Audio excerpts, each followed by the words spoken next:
भगवान श्री कृष्ण और अर्जुन दोनों दो शरीर एक प्राण माने जाते हैं। दोनों पूर्व जन्म में भाई थे और इनका नाम नर नारायण था।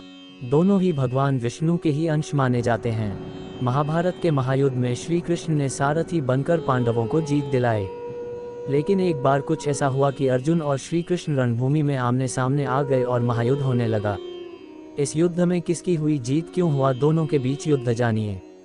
महाभारत युद्ध के बाद की बात है। महर्षि गालव सुबह के समय स्नान के बाद सूर्य को जल अर्पित कर रहे थे। उसी समय वायु मार्ग से गुजर रहे गंधर्व चित्रसेन का थूक उनकी अंजलि में गिर जाता है। इससे महर्षि गालव बहुत क्रोधित होते हैं। वह खुद उसे शापना देकर दंड दिलाने के लिए श्री कृष्ण के दरबार में पहुंचे। महर्षि की बात सुनकर उनका आदर करते हुए श्री कृष्ण ने 24 घंटे के अंदर चित्रसेन का वध करने का वचन महर्षि को दे दिया। नारद मुनि करने लगे सूचना का आदान प्रदान।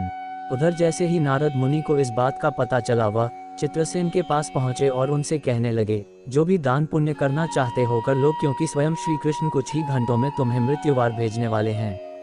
ये सुनकर चित्रसेन घबराए और तीनों लोक में शरण मांगने लगे, लेकिन किसी ने उन्हें अपने यहाँ शरण नहीं दी। आखिर श्री कृष्ण से वैर कौन लेता। अंत में गंधर्व अपने परिवार सहित फिर से नारद जी की शरण में लौटे और उन्हीं से कोई समाधान देने की विनय की। गंधर्व की विनती पर नारद जी को दया आई और उन्होंने चित्रसेन से कहा कि तुम अपने परिवार सहित आधी रात को इस जगह पर यमुना के किनारे विलाप करना।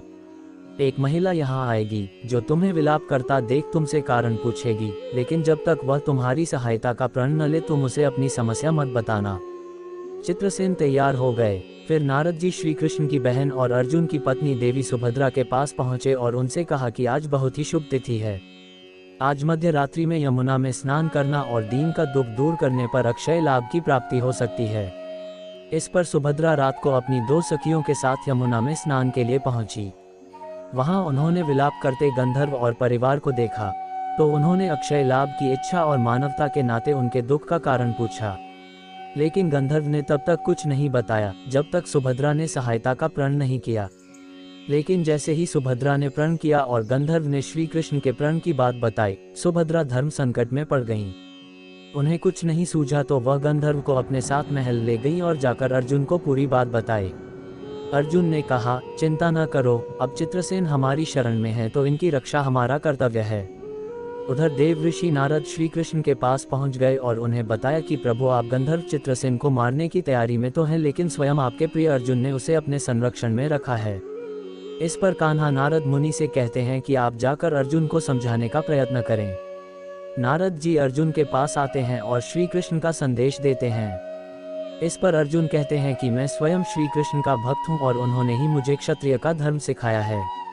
मैं उनमें समर्पित रहकर ही अपनी शरण में आए व्यक्ति की रक्षा करूंगा। इस पर महर्षि गालव को बहुत क्रोध आया। उन्होंने अपने तपोबल से चित्रसेन सहित श्री कृष्ण, अर्जुन और सुभद्रा को जलाकर भस्म करने के लिए अंजलि में जल ले लिया।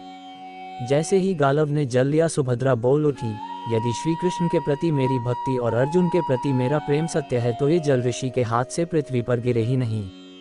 ऐसा ही हुआ। जल पृथ्वी पर नहीं गिरा और गालव ऋषि ने स्वयं को बहुत लज्जित अनुभव किया। फिर प्रभु को प्रणाम कर वह अपने स्थान को लौट गए।